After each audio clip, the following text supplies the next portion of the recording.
What's going on, Bulls fans? Welcome to another episode of Chicago Bulls Central, your number one spot for everything Chicago Bulls related. On today's episode, I'll be talking about Draymond Green's comments on the 96 Bulls and saying that the 17 Warriors would beat that Bulls team by a dub. We'll also be getting into our season predictions for Ayo Dosunmu, as he was named by Bleacher Report as the most underrated Chicago Bull. We'll get into all that and more on today's Chicago Bulls Central.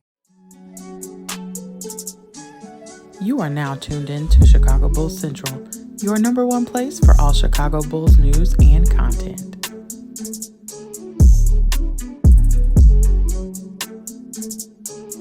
All right, Bulls fans, thank you for joining. You can be anywhere in the world, but you're here with me today on Chicago Bulls Central, and it's much appreciated. And so we're going to jump into it and talk about Draymond Green's comments on the 96 Chicago Bulls. Now, he did say that the 17 Warriors would beat them by a dub, which I think is just ridiculous, but you got to have confidence in your team. I do respect the confidence of Draymond Green as well. Like, let's be clear on that. I'm not saying anything against that at all, but, to bury the lead, the 96 Bulls are winning this series, but let's talk about it, right? And it's difficult to compare teams from different eras. I think that there's a unique thing with the Chicago Bulls team that does allow a little bit more of a clear comparison to be made, but just to be honest, it's difficult to compare teams from different eras. You get a lot of disrespect now towards MJ, towards the Bulls. You hear people like, oh, MJ played against plumbers, dumbasses, right? I'm saying that from the top. I don't care if you get in your feelings about it. Fuck you. I don't give a fuck. If you got the nerve to sit there and say, well, the Bulls played against plumbers, like all that, you don't know the game, so you need to shut the fuck up. But with that being said, let's talk about this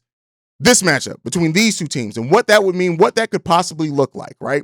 And the thing is that when you look at the matchups of the team, the Bulls don't have anybody at the point guard position that I think would be able to stand up defensively to Steph Curry. But then you have interesting matchups almost at every other position.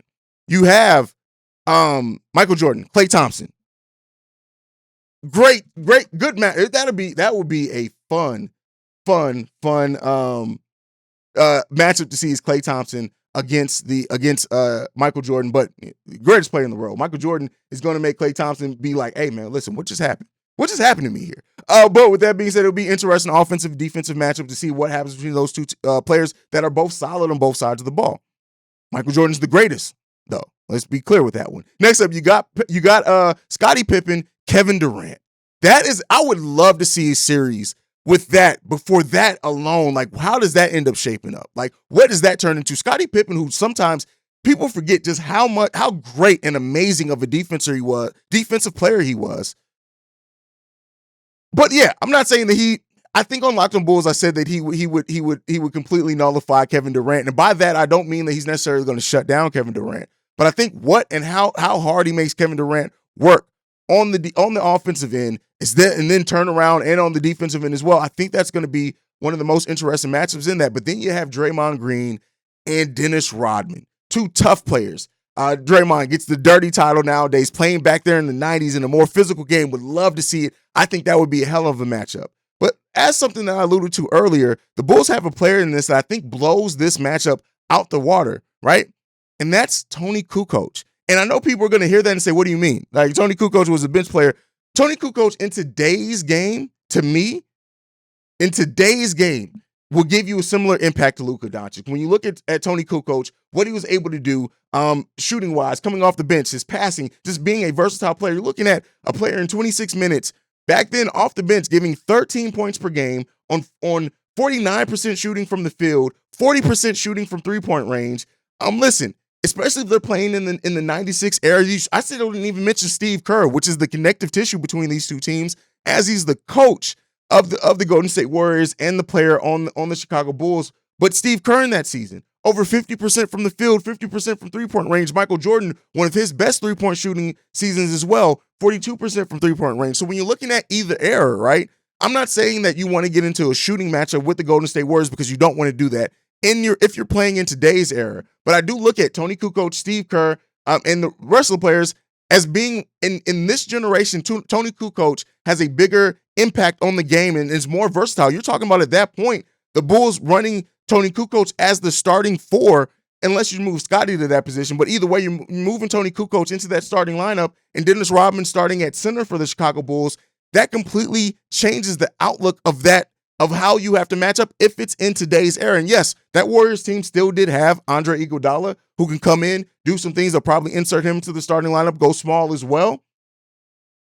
David West, who gave the Warriors some things too in a couple of games this series. But listen, it's not the impact that those players would have on the Chicago Bulls. I'm telling you, if this matchup were to happen in either era, especially if it was to happen in the 90s era, you're talking about a way more physical game. You're talking about a game that was played differently, that was officiated very differently. And while Steph Curry still has a shooting range that may completely blow that system up, I'm looking at what the Bulls would be able to do, and I'm saying, no, the Bulls are still going to take that out. And if you played in today's era, with that change of inserting Tony Kukoc into that starting lineup, changing the dynamics a little bit more that way, listen, I have the Bulls winning that series. I have the Bulls. Like I said, I'm not saying it's going to be a sweep. I'm not saying it's going to be a bunch of blowouts. It's going to be a tough series, but I trust the Chicago Bulls, and that's not even to mention they have the greatest player of all time. Yes, the Warriors have the greatest shooter of all time, but the Chicago Bulls have the greatest player of all time in Michael Jeffrey Jordan. They're winning that series. Let me know what you guys think about it down below on who you think is going to come out in that series on top. But let's move on.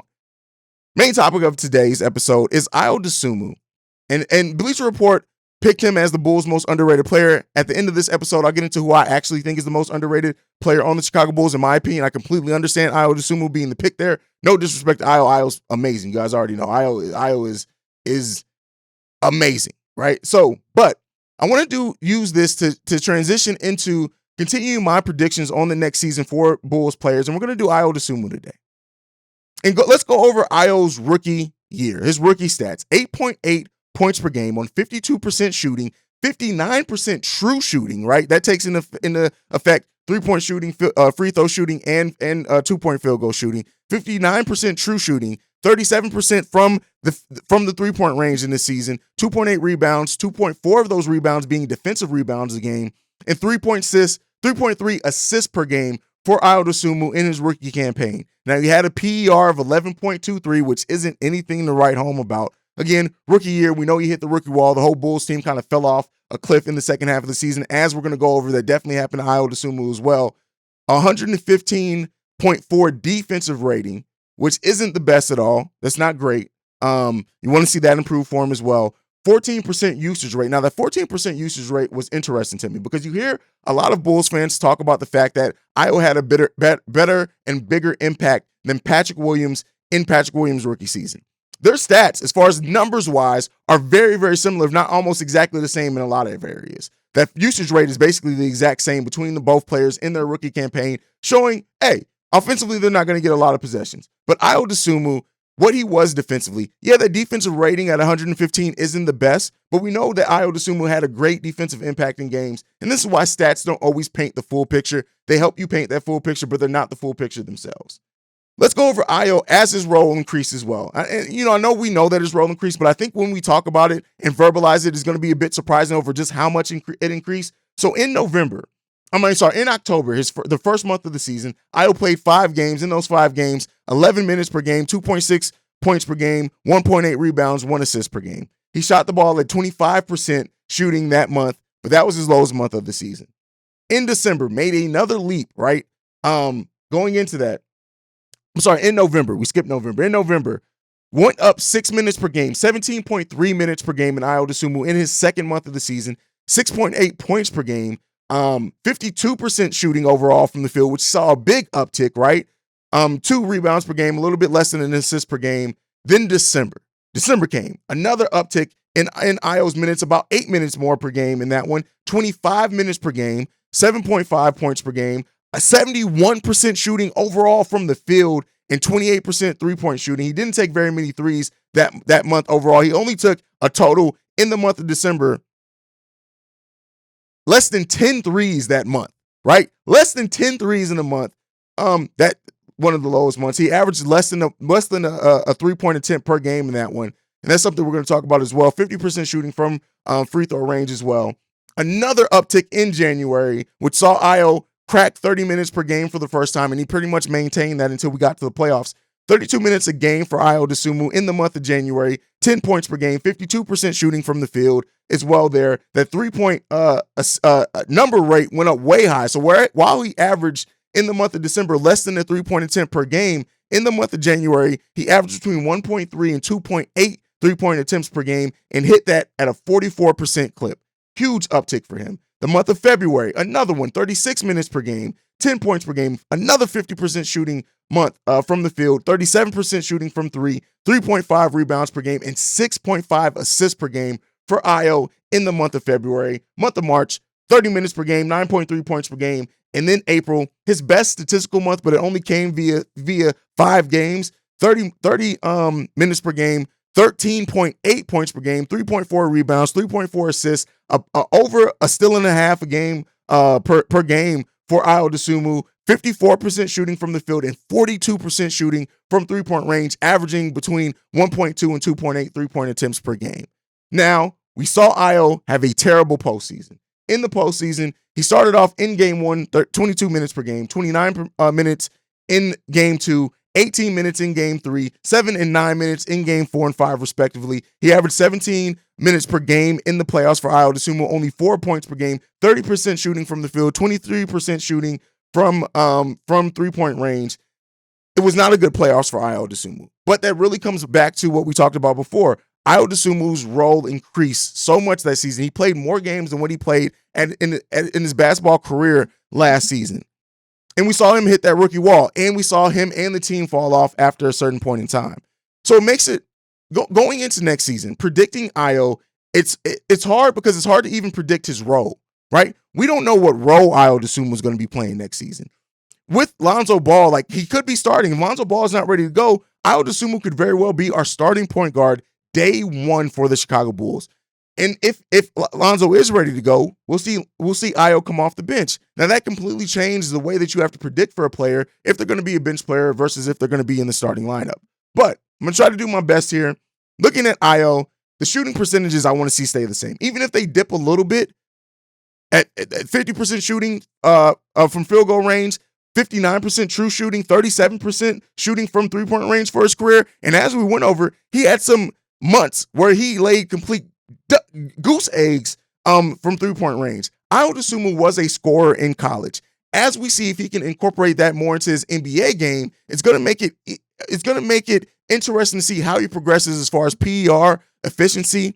The usage rate I do expect to go up. I think he's going to be trusted more in his second year. So with that being said, if he can keep those averages near the same, even if they drop a little bit, if he can stay around 49 to 52% shooting from the field, let's say even between 33 to 37% shooting from three-point range, with the increased confidence, which we'll talk about here in a second, I'm looking at Ayo as possibly getting anywhere between 11 points per game for the Chicago Bulls to 14 points per game for the Chicago Bulls in his second season. The assists, I think that's going to kick up, especially if he's the starter. I think that's going to kick up to about 4 or 5 assists per game. And then we're looking at probably about 4 rebounds per game from Ayo Dosunmu. The biggest thing that I want to see increase from Ayo Dosunmu is going to be that defensive rating. When I did Zach LaVine's prediction, I talked about Zach LaVine going, how big of a leap it would be going from the 115 down to a 110. But Ayo, I know, is a much better defender than Zach LaVine. So even though Ayo was in that similar 115 defensive rating range, I want to see Ayo's defensive rating go from that 115 to about 108 to 109.5 in his second season for Ayo Dosunmu. If that happens, as well as an increased role, more confidence, because we did see a lot of games last season in which Ayo passed up shots. He did not take shots during stretches of game, down in crunch time of games, because he just did not have the confidence. And as a rookie, that's okay. But coming into your second season, which your role is clearly defined, you're going to be a big piece of what this team does. Everyone knows Ayo Dosunmu is going to be a huge piece for the Chicago Bulls in their rotation. Because of that, I think that he's going to see an increase. I want to see that defensive rating increase. I want to see his confidence increase. We talk a lot about Patrick Williams' confidence, but confidence did absolutely affect Ayo Dosunmu in a lot of games last season, even after his role was defined, and he clearly was going to be a big part of the Bulls' rotation. With those things improving, we're looking at, like I said, averages. Just to go over it again, I'm saying between 11 to 14 points per game for Ayo Dosunmu, and it could be more than that, especially if he's the starter. But 11 to 14 games for Ayo Dosunmu, 4 rebounds per game, about 5 assists per game for Ayo Dosunmu as well. I think he can hit those numbers. But the biggest thing, outside of the numbers, the increased PER, that PER is not great, right? It's not great. He gets a pass because he's rookie. But 11.23 PER, I want to see Ayo be a more effective and efficient player. And if that efficiency increases, like I said, even if those percentages go down, you're still looking at a hell of a player. So if I want to see Ayo's PER hopefully get more towards the 16 to 17 range, as we get closer to getting him to be more of an 18 PER type player. That's what I want to see for Ayo. Is it too much to ask in the second year? Possibly. But that's the confidence that I do have in Ayo Dosunmu, and I think that Ayo can do those numbers and be very effective at it. That's what I think. That's what I hope for Ayo Dosunmu. Let me know what you guys think about all that down below. On that, now, I did say I was going to end the show giving my most underrated Bull. And while Ayo Dosunmu is a great pick there, and I don't disagree with that being anybody's pick, when I look at it again, and this may be me being jaded because of me doing this and having this platform, is that it seems like amongst Bulls Nation, the disrespect being thrown towards Vooch makes me have to name him as the Bulls' most underrated player, because when you look at a player that is top 5 to 10 in every statistical category for his position, right? And we also went over his defensive rating as well, not as bad as some people make it seem. Yes, definitely the weakest part of his game. But when you look at some Bulls fans in Bulls Nation, even somebody on this channel going so far as saying Vooch gives you empty stats, idiot. I have to pick Nikola Vucevic as my most underrated Bull, because what he gives you, an 18 and 11 player, right, with great efficiency, even with the down year of three-point shooting, he still had one of the highest three-point shooting percentages at his position, which center, I know not a lot of centers shoot three-point, but again, we're talking center-wise.